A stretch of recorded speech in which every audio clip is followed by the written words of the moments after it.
Good morning students. Today we are going to study about thermochemical equations and Hess law of constant heat summation. So our first topic is thermochemical equations.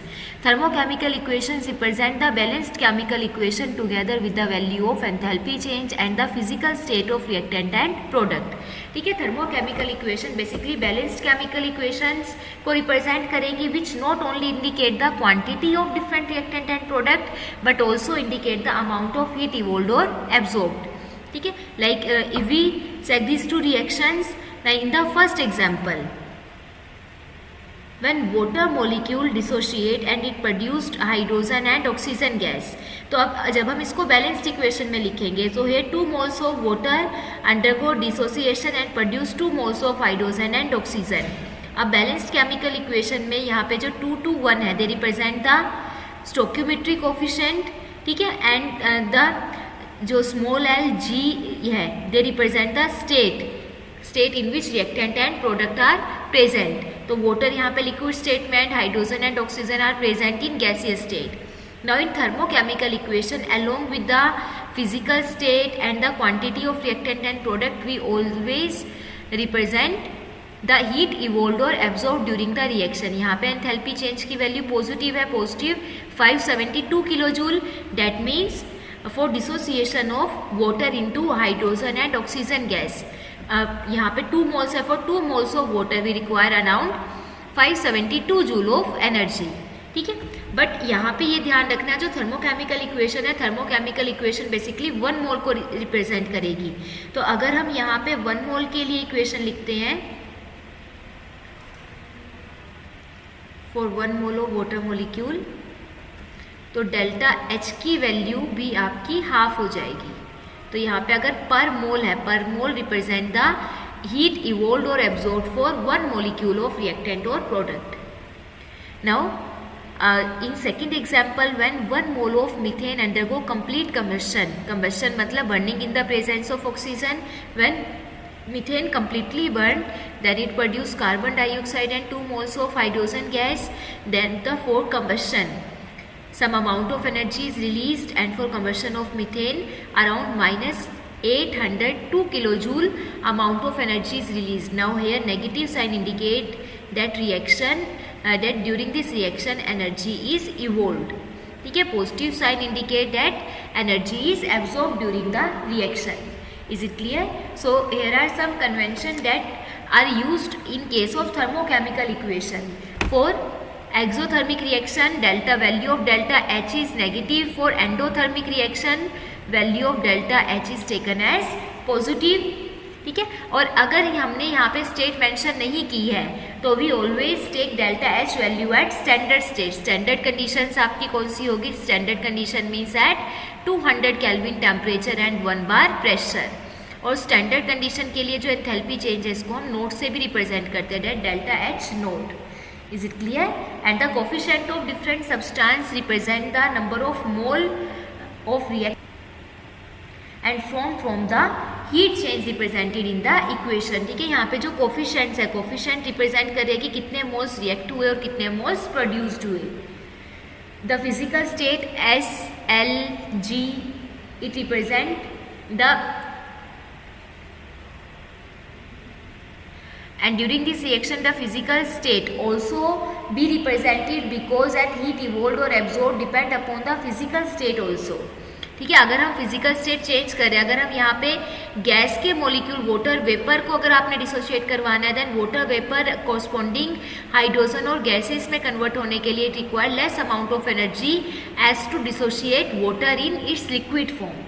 ठीक है, now if the coefficient of substance are multiplied or divided by some number then the value of delta H is also multiplied or divided by the same number. जैसे अभी हमने इसमें किया, यहाँ पे अगर हमारा पूरी इक्वेशन में 2 था, जब हमने इक्वेशन को 2 से डिवाइड किया तो यहाँ पे डेल्टा एच की वैल्यू भी 2 से डिवाइड हो गई. तो अगर हम कोफिशिएंट को किसी भी नंबर से मल्टीप्लाई या डिवाइड करेंगे तो उसके कोरस्पॉन्डिंग एंथैल्पी चेंज की वैल्यू भी मल्टीप्लाइड और डिवाइड होगी. And if the equation is reverse, equation को अगर हम फॉरवर्ड से बैकवर्ड रिएक्शन में चेंज करते हैं then the sign of delta H changes but the magnitude remain same. ठीक है, like for the dissociation of water we require around 572 divided by 2 kilo joule per mole of energy. अब अगर हम इसका opposite reaction लिखें, now when hydrogen gas react with oxygen gas and form 1 mole of water, ठीक है, तो formation के time पे इतनी ही अमाउंट ऑफ एनर्जी चेंज आएगा, बट साइन आपका नेगेटिव हो जाएगा। Now around 281 kilojule amount of energy is released during formation of 1 mole of water. Is it clear? Now next is enthalpy or heat of reaction. Now enthalpy change can accompany a chemical reaction represented by a balanced chemical equation. अब जो भी amount of heat evolved हुई है, absorbed हुई during the chemical reaction, when the number of moles of reactant as represented by the chemical equation have completely reacted, then the amount of heat evolved or absorbed is named as heat of reaction, enthalpy of reaction और enthalpy change. ठीक है, enthalpy change को हम simple delta H से represent करेंगे and delta H is sum of enthalpy of product minus sum of enthalpy of reactant. Like for the reaction A plus B forms C plus D, then for this equation enthalpy change become equal to enthalpy of reactant product minus enthalpy of reactant, product में enthalpy of C plus enthalpy of D minus enthalpy of A minus enthalpy of B. ठीक है, sum of enthalpy of product minus enthalpy of reactant and enthalpy if represent at standard conditions, that is 298 Kelvin temperature and 1 bar pressure, then it is called standard enthalpy change. Standard enthalpy change delta H note से represent करेंगे. Now what are the factors which affecting the enthalpy of reaction? First factor, that is physical state of different amount of heat जो change होगी, different amount of heat evolved or absorbed. Now since a latent heat is involved in the change of state, जब भी हम state change करेंगे तो कुछ ना कुछ लेटेंट हीट इन्वॉल्व होगी during the change of state. Therefore the physical state of reactant and product whether they are solid, liquid और gases affect the heat of reaction. For example when, अभी हमने example किया था पीछे hydrogen और oxygen gas का. ठीक है, तो अगर हम when hydrogen gas react with oxygen gas and produced 1 mole of water, अगर वाटर यहाँ पे लिक्विड की फॉर्म में बन रहा है तो जो एंथैल्पी चेंज आएगा, enthalpy change is minus 285.8 kilo joule per mole. और अगर हम सेम रिएक्शन में आपका जो वाटर है, वाटर वेपर की फॉर्म में प्रोड्यूस्ड हुआ.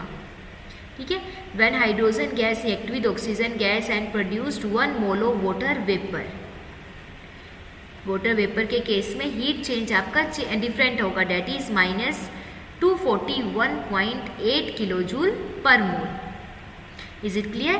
सो amount of heat change depend upon the physical state of reactant और product involve. Second, it depend upon the allotropic form of elements involve. अब एलोट्रोपिक फॉर्म लाइक सल्फर और carbon है, they exist in the different allotropic formation. तो अगर हम reaction में allotrope को involve करते, लाइक अगर कार्बन डायमंड की फॉर्म में ऑक्सीजन के साथ रिएक्ट करेगा या ग्रेफाइट की फॉर्म में ऑक्सीजन के साथ रिएक्ट कर रहा है, तो in both the equation different amount of heat change takes place. ठीक है, when diamond react with oxygen then around minus 395.4 kilo joule per mole of energy takes place. And when carbon in the form of graphite react with oxygen, then around 393.5 kilojoule per mole energy released.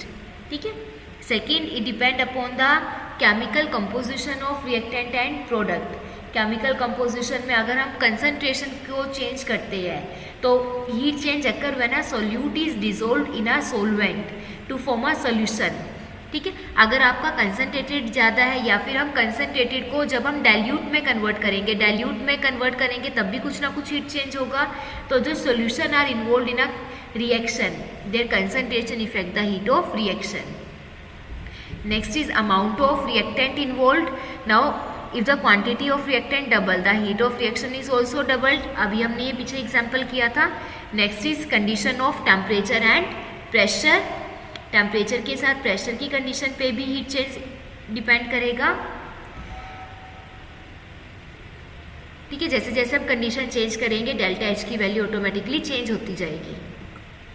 Now next is the various form of enthalpy of reaction. Now it depend upon the type of reaction. So first is enthalpy of formation. Enthalpy of formation, it is a heat change when 1 mole of compound is obtained from its constituent element. ये ध्यान रखना, enthalpy of formation represent heat change when 1 mole of compound. ठीक है, जब 1 mole compound को obtain होगा from its constituent element, like if we have to calculate the enthalpy of formation of carbon dioxide. Now carbon dioxide के constituent elements क्या है? Carbon and oxygen. So when carbon react with oxygen and form 1 mole of carbon dioxide, तो during this reaction जो भी enthalpy change आएगी that represent the enthalpy of formation. Enthalpy of formation generally आपकी negative में ही आएगी. अब अगर हम कार्बन डाइऑक्साइड की formation by heating calcium carbonate करते हैं, कैल्शियम कार्बोनेट को अगर आप हीट करके कार्बन डाइऑक्साइड बनाओगे, now we know that calcium is not the constituent element of carbon dioxide. तो ये कंस्टिट्यूएंट एलिमेंट से कार्बन डाइऑक्साइड की फॉर्मेशन नहीं हुई, तो इस टाइम पे जो भी एंथैल्पी चेंज आएगा date does not represent enthalpy of formation. जो भी एंथैल्पी आएगी वो आपकी एंथैल्पी ऑफ फॉर्मेशन नहीं होगी. Enthalpy of formation represent when 1 mole of compound is obtained from its constituent element only. Is it clear? And at standard condition means at 298 Kelvin temperature and 1 bar pressure. It is represented by delta FH naught. ठीक है, F represent enthalpy of formation है, delta H naught, and taken as 0 by convention. यहाँ पे ये note ही हमने represent किया. Note just उसको represent कर रहा है कि रिएक्शन आपकी स्टैंडर्ड कंडीशन में हुई है. And enthalpy of formation gives the idea of stability.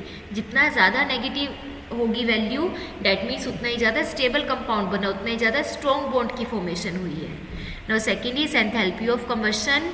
Now it is the enthalpy change taking place when 1 mole of compound undergo complete combustion in the presence of oxygen. ठीक है, अगर 1 मोल compound completely combustion show कर रहा है या completely burn हो रहा है in the presence of oxygen, that enthalpy is represent enthalpy of combustion like when benzene react with oxygen.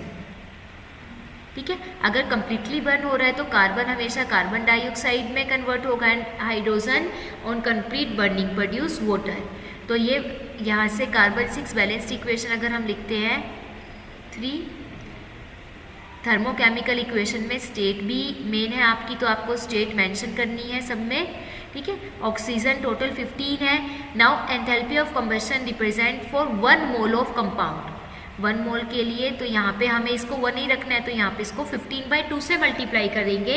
Instead of writing 2C6H6 plus 15O2 give 12CO2 plus 6H2O. आपको reaction 1 मोल के लिए करनी है तो हम यहाँ पे 15/2 लिखना ज़्यादा प्रेफर करेंगे. So in that case the amount of heat release is represented by enthalpy of combustion. And enthalpy of combustion is always negative as combustion reaction is always a exothermic reaction. Is it clear? Now we know that just like fuel, ठीक है, कोल, kerosene etcetera, जो हम जब हम कोई भी food intake करेंगे तो फूड भी हमारी बॉडी में ड्यूरिंग रेस्पिरेशन जो ग्लूकोज की फॉर्म ग्लूकोज में कन्वर्ट होगा, और जो ग्लूकोज है glucose during respiration further burn होके एनर्जी प्रोड्यूस करेगा. तो जब भी जो कार्बोहाइड्रेट्स है, carbohydrate firstly converted into glucose form which undergo oxidation. ठीक है, तो ड्यूरिंग ऑक्सीडेशन ऑफ ग्लूकोज जितनी अमाउंट ऑफ एनर्जी रिलीज होगी that amount of energy is named as calorific value of food and fuel. Clear है ये? And जो भी amount of energy होगी that energy is needed for the working of human body. तो calorific value जब हम complete burning हो जाएगी ग्लूकोज की in the presence of oxygen, तो जो भी अमाउंट ऑफ हीट रिलीज होगी that amount of heat is named as calorific value of food. तो ग्लूकोज की कंप्लीट बर्निंग से around -2840 kilojoule per mole energy is released and this amount of energy is named as calorific value of food. Is it clear?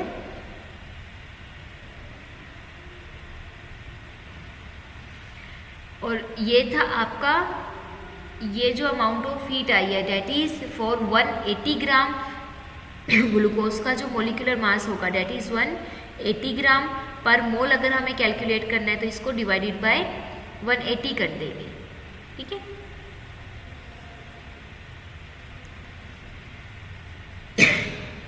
$3000 kilocalories per day and the food consisting of carbohydrate, oil, fat, vitamin, protein, mineral, salts, etc. which provide the necessary calories is named as balanced diet. Is it clear? Now next is enthalpy of solution. अब enthalpy of solution क्या होगा? It is the enthalpy change when 1 mole of substance is dissolved in large excess of solvent so that on further dilution no appreciable heat change occur. ठीक है, like अगर हमें NaCl को water में dissolve किया है, ठीक है, एक्वस सॉल्यूशन अब आपका लार्ज क्वांटिटी में होगा, तो जब हम सॉलिड को लिक्विड में कन्वर्ट करेंगे तो हमने जब लार्ज क्वांटिटी ऑफ सॉल्वेंट में ऐड किया तो एक बार हीट चेंज होगी, हीट रिलीज को कुछ ना कुछ हीट चेंज होगा। अब हमने इतना ज़्यादा लार्ज एक्सेस में सॉल्यूशन लिया है कि पहले जब अमाउंट ऑफ हीट चेंज होगी उसके बाद अगर हम और ज़्यादा डाइल्यूशन करेंगे फर्दर, अब आपका सॉल्यूट तो कम्प्लीटली डाइल्यूट हो ही चुका है, तो अगर हम और ज़्यादा वाटर ऐड करेंगे तो नाउ हीट में कोई भी इफेक्ट नहीं पड़ेगा। तो enthalpy of solution of a substance in a particular solvent is defined as the enthalpy change when 1 mole of substance is dissolved in a specific amount of solvent, and if such a large volume of solvent is taken then further addition of solvent does not produce any more heat change, ठीक है, and that is also named as enthalpy of infinite dilution. Now this enthalpy of solution may be positive or may be negative. Is it clear? Enthalpy of hydration, now it is the enthalpy change when 1 mole of anhydrous substance,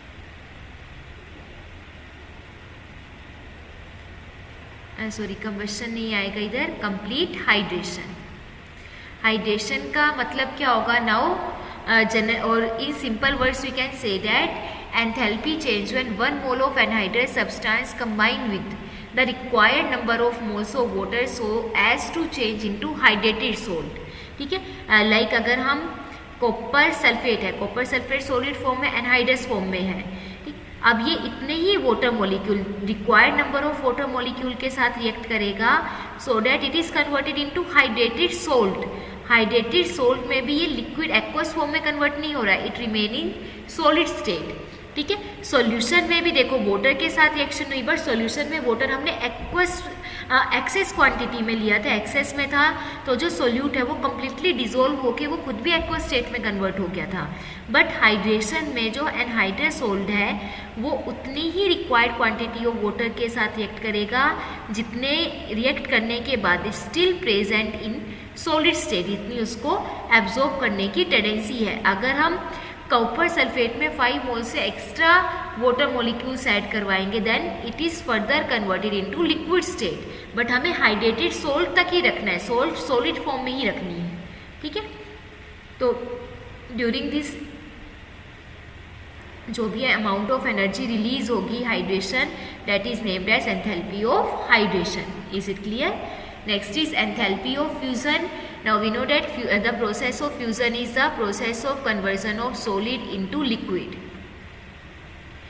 So the enthalpy change that occur when melting of 1 mole of solid substance takes place.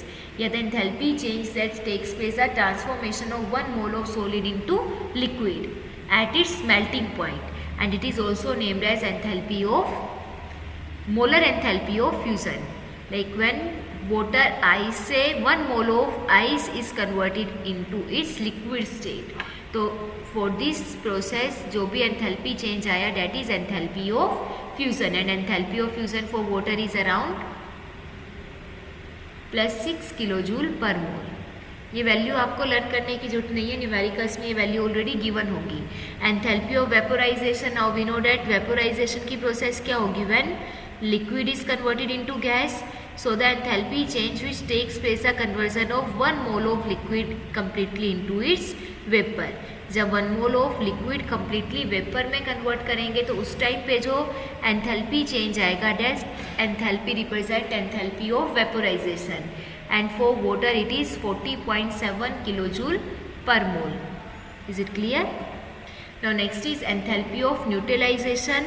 Enthalpy of neutralization is the enthalpy change that takes place when 1 gram equivalent of an acid or base it neutralizes completely by 1 gram equivalent of base in dilute solution.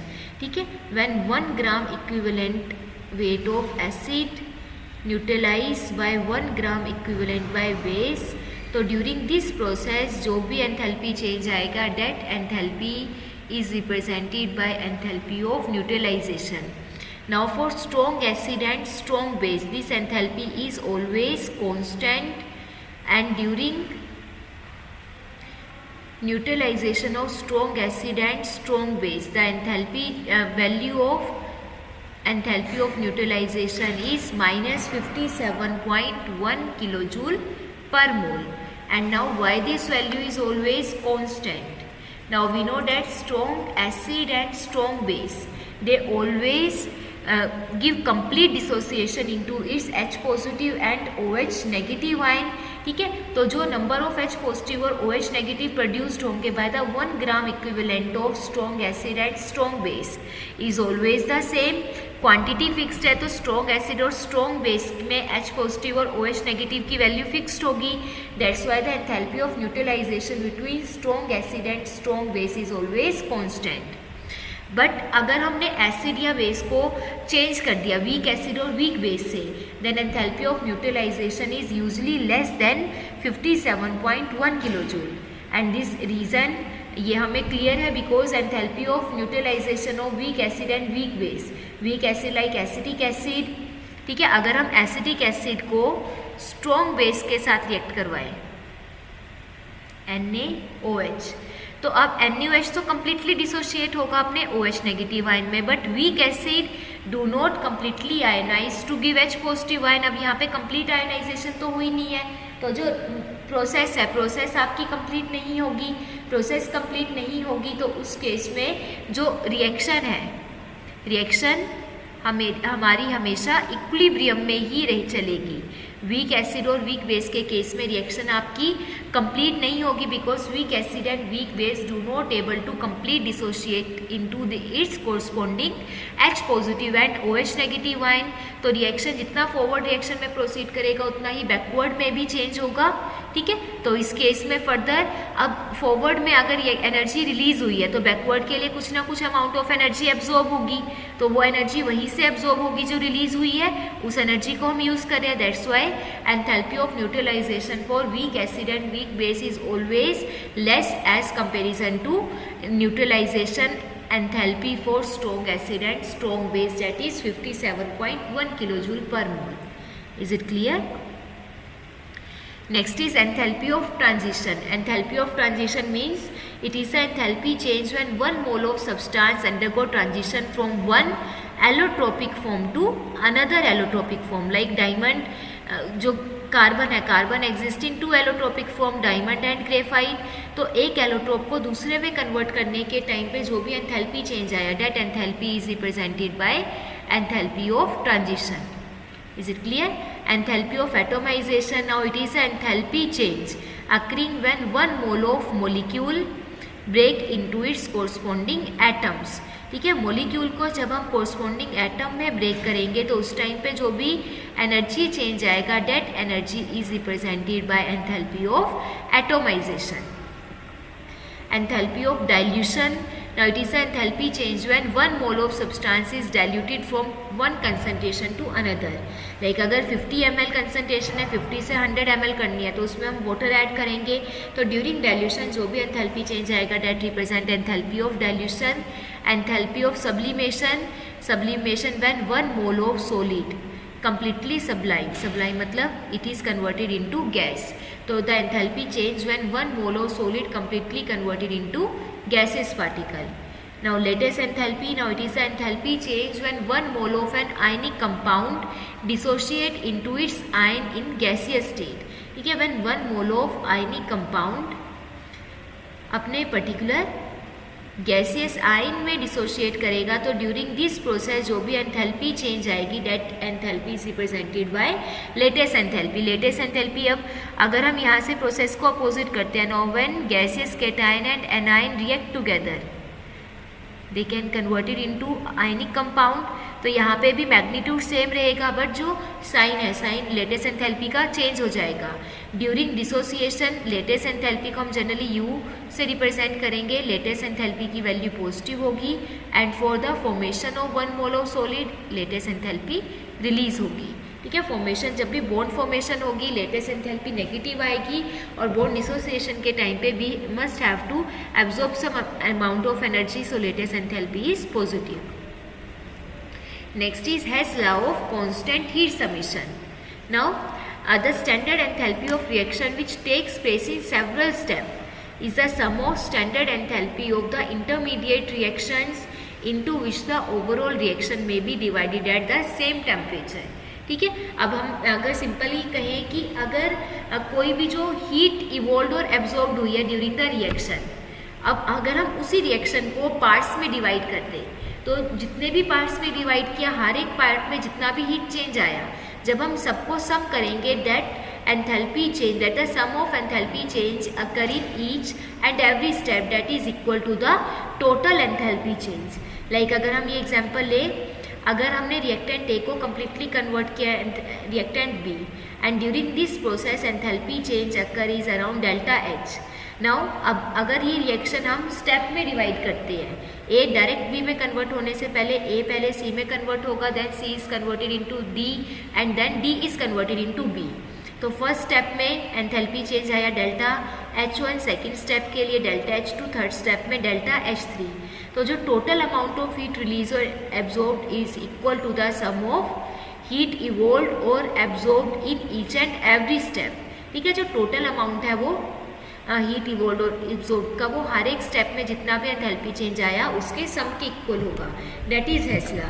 And what are the applications of Hess law? From Hess law जो अभी हमने different enthalpy change किया, like enthalpy of formation, enthalpy of transition, enthalpy of hydration, enthalpy of atomization, enthalpy of combustion, it helped in determination of these enthalpies of reaction, and also it is used to calculate bond energy. bond energy हम next lecture में करेंगे।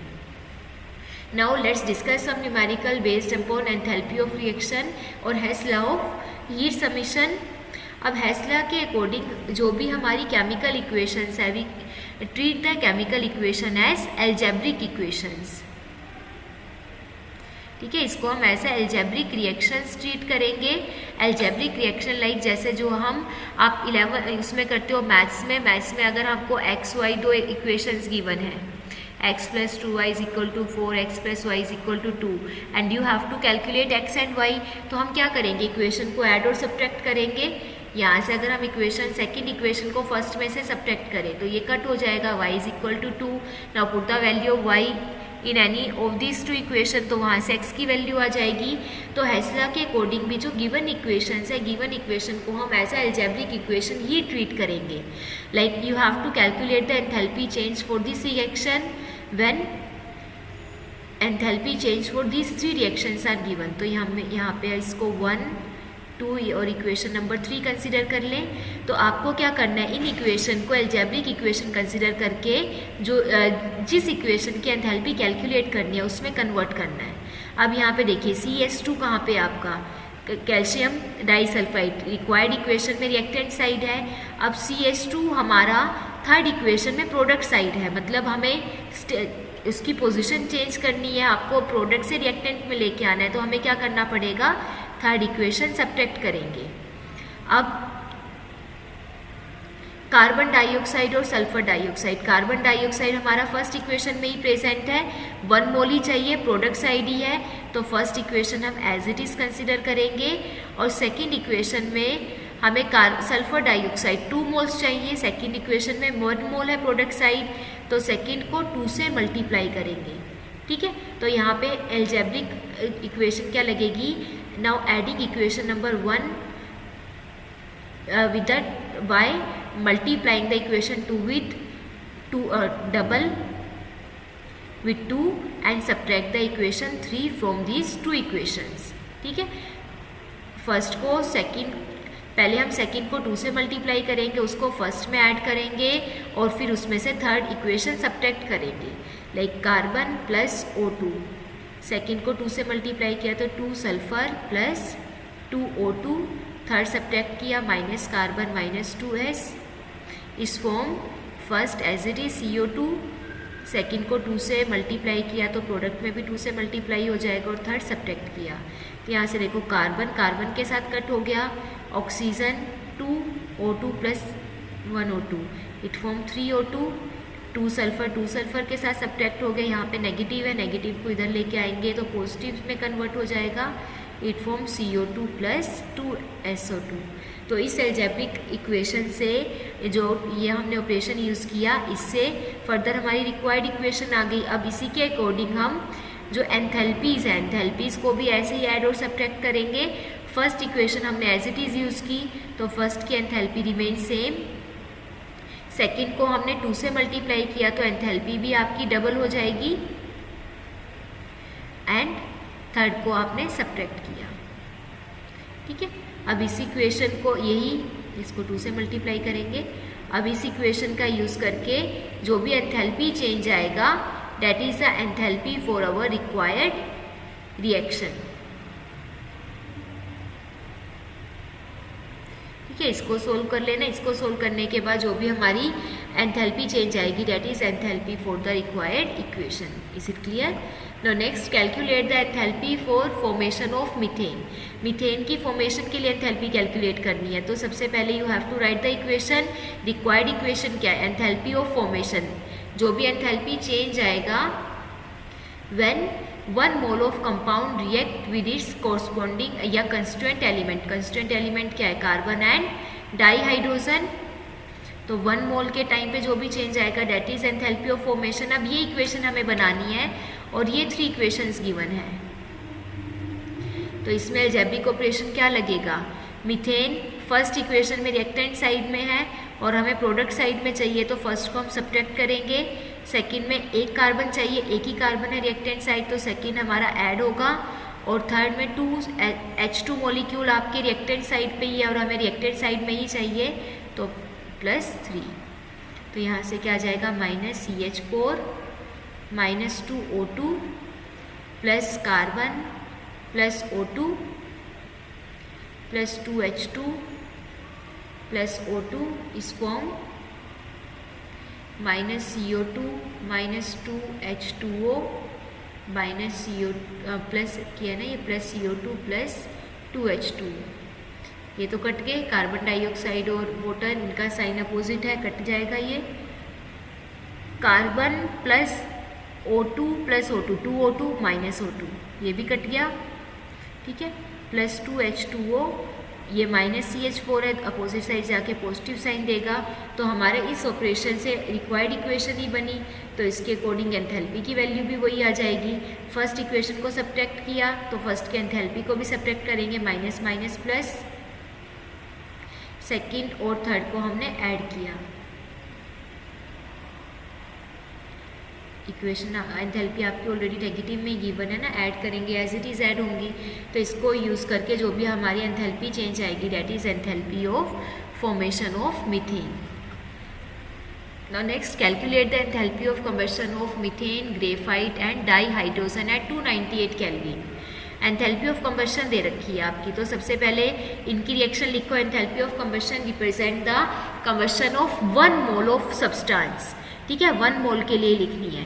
Methane CH4 combustion लिखेंगे plus 2O2 इस form CO2 plus 2H2O। Enthalpy की value कितनी है इसकी? -2 890.3 kilojoule per मोल। Graphite में कार्बन की एलियोट्रोपिक फॉर्म है, carbon plus O2 is form CO2 and combustion की वैल्यू लिख दी। And dihydrogen H2 plus half O2 is form H2O। यहाँ पे हमने हाफ क्यों लिया? Because enthalpy of combustion represent combustion of 1 mole of substance तो हाइड्रोजन आपको 1 मोल में ही लिखना है और हमें इक्वेशन कौन सी बनानी है? What will be the enthalpy of formation of CH4 की एंथैल्पी ऑफ फॉर्मेशन कैलकुलेट करनी है। सो इन इक्वेशन को हम as a algebraic equation use करके रिक्वायर्ड इक्वेशन बना लेंगे। तो यहाँ पे क्या होगा, देखो कार्बन सॉलिड की फॉर्म में चाहिए, सॉलिड फॉर्म में आपका सेकेंड इक्वेशन में, तो सेकेंड इक्वेशन ऐड हो गई प्लस 2H2।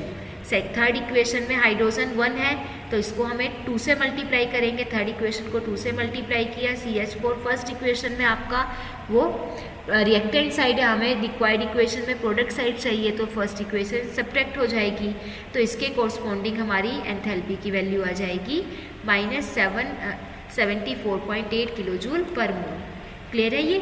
इस टाइप से ये सिंपल से न्यूमेरिकल्स हैं, जस्ट आपको इक्वेशन बनानी आनी चाहिए। जब हम इक्वेशन से, गिवन इक्वेशन से हमारी रिक्वायर्ड इक्वेशन बनाएंगे तो जो भी अलजेब्रिक ऑपरेशन हम यूज़ करेंगे उसी के कोरस्पॉन्डिंग हम हीट की वैल्यू को भी मल्टीप्लाइड और डिवाइड कर देंगे। क्लियर है ये?